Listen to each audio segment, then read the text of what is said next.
ব্যবসা বাণিজ্যের বিশ্লেষণ নিয়ে ডিবিসি নিউজের নিয়মিত আয়োজন ইসলামী ব্যাংক টালিখাতায় স্বাগত জানাচ্ছি আমি মোস্তফা মাহবুব। ইরানে মার্কিন ইসরায়েলি আগ্রাসন শুরুর থেকেই টালমাটাল বিশ্বের জ্বালানি বাজার। আমদানি ব্যাহত হওয়ায় বিপাকে বাংলাদেশও। পরিস্থিতি সামাল দিতে চলতি মাসের শুরুতে দাম না বাড়ানোর ঘোষণা থাকলেও গতকালই জ্বালানি তেলের দাম সমন্বয় করে সরকার। কিন্তু দাম বাড়ানোর পরও দেশের ফিলিং স্টেশনগুলোর চিত্র একটুও বদলায়নি। জ্বালানি তেলের এই দাম বৃদ্ধির সিদ্ধান্তে জনজীবনে কী প্রভাব পড়বে তা নিয়েই আজ টালিখাতায় আমাদের আলোচনার বিষয়।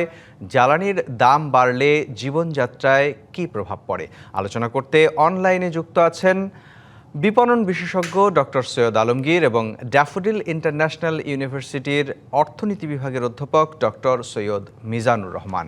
আপনাদের দুজনকেই স্বাগত জানাচ্ছি আমাদের আজকের আলোচনায়। সৈয়দ আলমগীর, আপনাকে দিয়েই শুরু করতে চাই। শিল্প খাতেও যে জ্বালানিটি বেশি ব্যবহার হয়, ডিজেল এবং কেরোসিনও কিছু কিছু ব্যবহার হয়, এই দুটি পণ্যের দাম বৃদ্ধির ফলে আসলে নিত্যপণ্যের বাজারে কি ধরনের প্রভাব পড়বে বলে আপনি মনে করেন? প্রভাব তো অবশ্যই পড়বে, কারণ আপনি জানেন যে জ্বালানি যে তো আমাদের প্রত্যেকটা ক্ষেত্রে এটার সঙ্গে সংযুক্ত। আপনার পরিবহন থেকে শুরু করে, উৎপাদন থেকে শুরু করে পরিবহন, in and out, both will be affected. এবং অলরেডি কিন্তু যখন জ্বালানি সংকট দেখা দিয়েছে তখন কিন্তু ব্ল্যাক মার্কেট থেকে যে জ্বালানি তেল অনেকে কিনে কিন্তু পরিবহন সেক্টরটাকে অনেক জায়গায় হেল্প করেছে। সেখানে অলরেডি মানে fare from Dhaka to Chittagong or various places of the country has been raised quite মানে হিউজ। এটা অলরেডি হয়ে গেছে। এখন আপনি যখন আবার অফিসিয়ালি আরো বেড়ে গেল, তো আমার মনে হয় যে যতক্ষণ এটাই ইম্পর্টেন্ট না, এটা তো দাম বাড়াবে। কারণ you know that only on diesel every day government is incurring loss of 100 crore, meaning 3000 crore taka only on diesel a month. So এটা কিন্তু অনেকটা এফোর্ট করার মতো আমাদের কান্ট্রি ইকোনমি না। কাজেই গভর্নমেন্ট, যেটা আমাদের প্রধানমন্ত্রী দয়া করে 1-2 বছর পর্যন্ত এটা না বাড়িয়েছেন, মানুষের কিছুটা হয়তো উপকার হয়েছে, কিন্তু এটা উনি সাস্টেইন করতে পারবে না। আমাদের সরকার এটা মানে এটা নিয়ে চলতে পারবে না এরকম ভর্তুকি দিয়ে। তো এখন যেটা হয়েছে আসলে মানে কনজিউমার গুডসের যে বিজনেস, সেই বিজনেসের সাথে দীর্ঘদিন যুক্ত ছিলেন, এই বিষয়ে আপনি বিশেষজ্ঞ। আপনার কাছে একটু জানতে চাই, কিছুক্ষণ আগেই অর্থমন্ত্রী তিনি তার ব্রিফিংয়ে বলেছেন যে এই যে জ্বালানি তেলের দাম যেটি বাড়লো, সেটির কারণে আসলে মূল্যস্ফীতিতে এর খুব বেশি প্রভাব পড়বে না। কিন্তু আপনি নিজেই বললেন যে পরিবহন ব্যয় বাড়বে, এটা তো একটা সাইক্লিক ইফেক্ট। তো মন্ত্রীর এই কথাকে আপনি সমর্থন করেন কিনা? না, উনি এটা কোন সেন্সে বলেছেন, হয়তো এটা বিগ পিকচারের মধ্যে এটা একটা স্মল জিনিস হয়তো উনি ভেবেছেন। বিকজ মানে we have got many other problems also, not only this জ্বালানি, কিন্তু না, আর অনেক কিছু প্রবলেম আছে বাই হুইচ মুদ্রাস্ফীতি বাড়তে পারে। তো হয়তো উনি এটা ভেবে বলেছেন যে এই জ্বালানি দিয়ে আর কতটুকু বাড়বে, there are many other areas which to be control. এটা নিয়ে আমরা একদিন আলোচনা করব। আমরা যেহেতু আপনি ভোগ্যপণ্যের কথা বললেন, এটা তো অবশ্যই আপনার যে পরিবহনের জন্য বাড়বে। তারপর আপনার দেখেন অলরেডি তেল তো বাজারে পাওয়াই যাচ্ছে না, সয়াবিন বা এডিবল অয়েল পাওয়া যাচ্ছে না। এইটার দাম বাড়ানোর একটা পায়তারা হচ্ছে। আমি শিওর যে আটকে এখন বন্ধ করে দাম বাড়ানো হবে। তো এইগুলা কিন্তু ওরা বলবে যে আমাদের পরিবহন এটা আমাদের হয়েছে, এখন বলবে যে আমাদের electricity or power has been more costly than ever before, because it was earlier 100 টাকা, now it is 120 টাকা, straight to about 20% rise হয়ে গেছে। কাজে এইগুলি কিন্তু জনগণকে বহন করতে হবে। কারণ আমাদের একটা কথা বলি, আমাদের যে ইয়েগুলা বিজনেসম্যান যারা আছে তাদের পক্ষেও যদি যাই বলি আমি, যে বিজনেসম্যানদের কিন্তু এত বেশি প্রফিট নাই to accommodate this kind of rise of fuel prices or any other prices. ওনাদেরও কিন্তু প্রফিট মার্জিন ছোট। আর এমনি যারা রিটেইলার আছে, যারা মধ্যবিত্ত আছে, তাদেরও কিন্তু এইটা করে খেতে হয়। কাজে এইখান থেকে প্রফিট থেকে তারা অ্যাডজাস্ট করে তারা যে মানে সংসার উৎপাদক এবং চালাতে পারবে। ভোক্তা সবাই এর নেতিবাচক Affected প্রভাবের হবে। শিকার হবেন নিশ্চয়ই। আপনার জি। কাছে আরো শুনবো। আমাদের সঙ্গে সৈয়দ মিজানুর রহমান আছেন। আপনার কাছে একটু জানতে চাই, যে কথাটি আসলে সৈয়দ আলমগীর বলছিলেন যে এরই মধ্যেই আমরা দেখেছি যে ব্ল্যাক মার্কেটে বা কালোবাজারিতে কিন্তু বাড়তি দামেই এই তেল, জ্বালানি তেল কিনতে হয়েছে উৎপাদক বা শিল্প প্রতিষ্ঠানগুলোকে। এখন আবার আনুষ্ঠানিকভাবে দামটা বাড়লো। তো ব্যয় তো আগেই বেড়েছে, এখন এই দাম বৃদ্ধির ফলেও কি আবার নতুন করে মূল্যস্ফীতিতে এর কোনো প্রভাব পড়ার শঙ্কা আদৌ আছে কি? ধন্যবাদ। ধন্যবাদ আপনাকে বা আলমগীর ভাই আপনাকেও। প্রথম কথা হচ্ছে যে দাম বাড়ানোর পায়তারার মধ্যেই আমাদের দেশের ব্যবসা প্রতিষ্ঠানগুলো থাকে। সেটা এবং রমজানকেও ছাড়ে না। আপনি যেহেতু কনজিউমার প্রোডাক্টস এর কাজ করেন আপনি জানেন জি। রমজানও একটা টার্গেট যে এই সময় দাম বাড়ানো হবে সেটার প্রস্তুতিও আছে।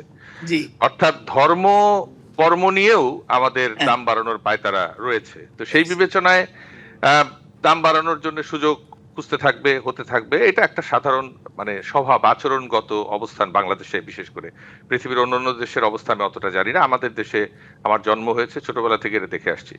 কিন্তু আপনার একটা খুব বড় জায়গা আপনি আনার চেষ্টা করেছেন, আমি সেটাকে একটু হাইলাইট করতে চাই। যেহেতু আহ, আহ, আমাকে বলেছে যে আমি অর্থনীতির ছাত্র, সেই বিবেচনায় মুদ্রাস্ফীতি কিন্তু সবসময় মনিটারি পলিসি দিয়ে কন্ট্রোল করা যায় না। সাপ্লাই চেইন খুব গুরুত্বপূর্ণ Exactly. এবং এই সাপ্লাই চেইনের সাথে মুদ্রাস্ফীতি মানে মুদ্রাস্ফীতিকে কন্ট্রোল করবার জন্য সাপ্লাই চেইনের উপর যে নজরদারি, সেটা নিয়ে কিন্তু বহুবার আমরা কথা বলেছি বাংলাদেশ ব্যাংকের সাথে, গভর্নরের সাথে, যে শুধু মনিটারি পলিসি দিয়ে বা টাকা পয়সার ব্যাপার দিয়ে কিন্তু এটা নিয়ন্ত্রণ হবে না, কখনোই না। আপনি জানেন যে এর আগে ডিমের দাম বাড়ানোর জন্য সিন্ডিকেট করেছে, তেলের দাম বাড়ানোর সিন্ডিকেট করছে এবং দুর্ভাগ্যজনকভাবে আমরা দেখতে পাই যে রাজনীতি, ব্যবসা আর এই আমাদের যে একটা চক্র, সেই জায়গাটায় আমরা পড়েছি এবং এখানে বিভিন্নভাবে অলিগার শ্রেণী তৈরি হয়েছে, অর্থাৎ অলিগোপলি তৈরি করা হয়েছে কৃত্রিমভাবে, নানাভাবে, যেটাকে আমরা কখনো সিন্ডিকেট বলি, কখনো নানাভাবে বলি।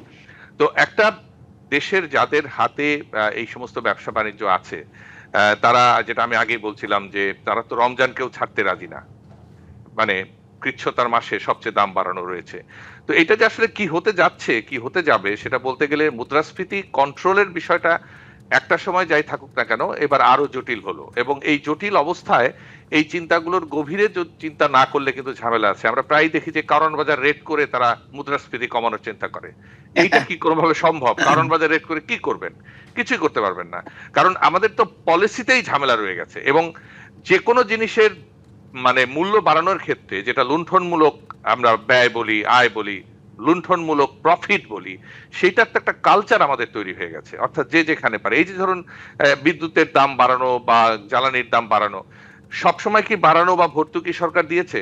এর আগে কিন্তু বহু জায়গায় এই সরকারি প্রতিষ্ঠানগুলো কিন্তু কিছু মুনাফাও করেছে এবং তখন বিশ্ববাজারে যাবে, সেই টাকার হিসাবটা গেল কোথায়? সে টাকাটা কে নিয়ে গেল, কোথায় নিয়ে গেল? অর্থাৎ আমরা কিন্তু এটাকে বলছি যে প্রাইস অ্যাডজাস্ট করছে।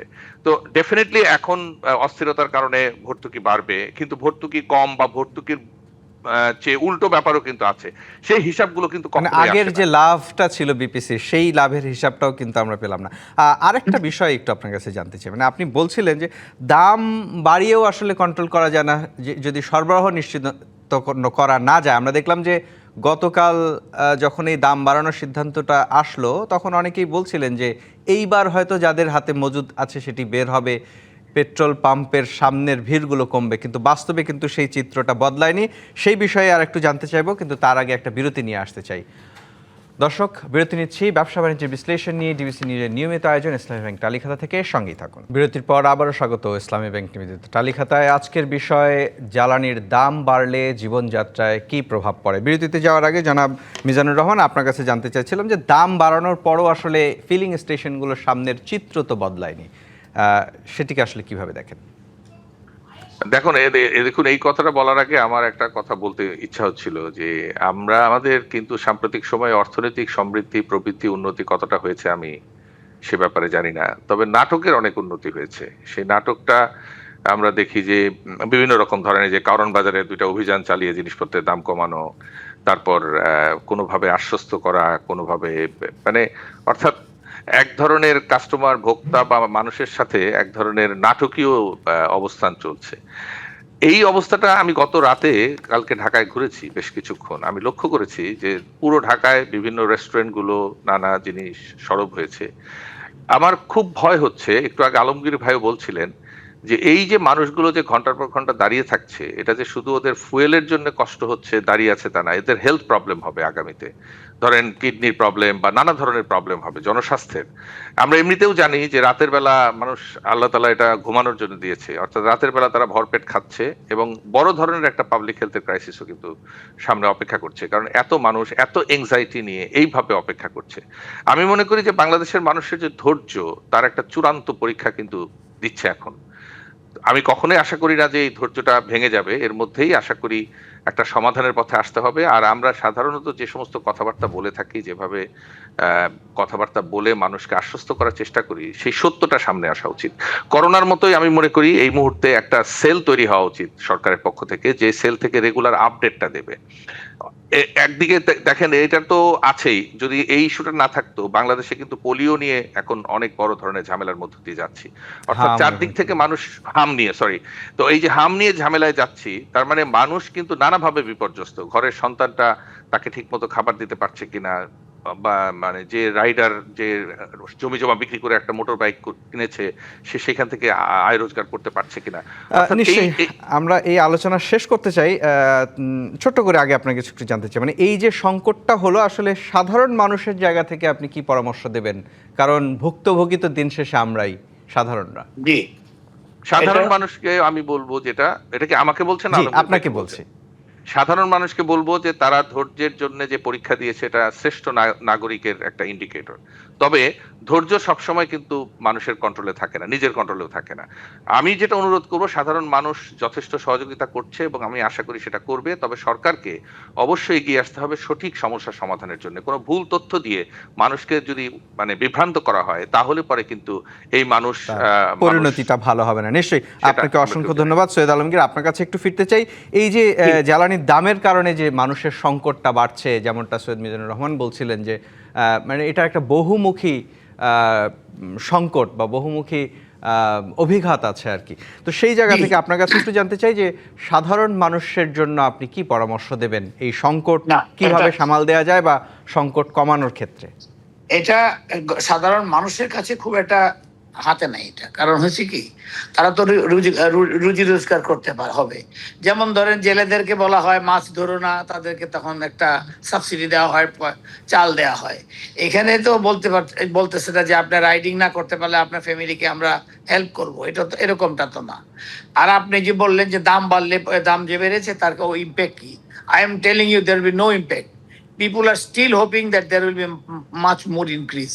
এটা অনেকে যারা যারা ওই যে স্টক করতেছে তারা ওইটাই ভাবতেছে যে অল্প বাড়াইছে আরো বাড়াবে, তখন লাভ করব, এই একটা। দ্বিতীয়ত হলো, আপনি যদি বাড়ানোর চাইতে আরো বাড়াইও, যদি আপনি আরো বাড়াই যে সরবরাহ ঠিক করতেন, তাহলে ভালো হতো।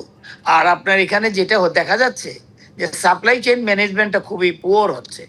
আপনি বলতেছেন সাফিসিয়েন্ট তেল আছে, আবার যেখানে যাচ্ছেন স্টেশনে ওরা বলতেছে আজকে সারাদিনেও একটা গাড়িও আসে নাই, তেল নাই। তো এই যে ধরনের যে একটা মানে ডাইকোটোমাস সিচুয়েশনে কিন্তু আমরা পড়ে গেছি। যাতে করে একটু আগে যেটা আমার বন্ধু মিজানুর রহমান সাহেব বললেন, যে লোকজনের অসুস্থতা হবে এবং মানুষ খুবই ক্রাইসিসের মধ্যে যাচ্ছে, বিকজ একদিকে তাদের হাম নিয়ে ঝামেলায় আছে এবং খুবই দুঃখজনক, এরকম মানে এতগুলো শিশু মারা গেছে এবং এতগুলো শিশু অসুস্থ, তার উপরে আপনার এই যে তার জ্বালানি সংকট এই নিয়ে, এবং এর জন্য আবার অনেক জায়গায় কিন্তু বন্ধ। এই কি বলে আপনার, আপনি তো দেখেছেন যে স্টেশন, পাওয়ার স্টেশন বন্ধ। পাওয়ার স্টেশন বন্ধ থাকার কারণে পাওয়ার নাই, এবং পাওয়ার না থাকার কারণে ইরিগেশন হচ্ছে না। মানে এটা তো ইন্টার রিলেটেড।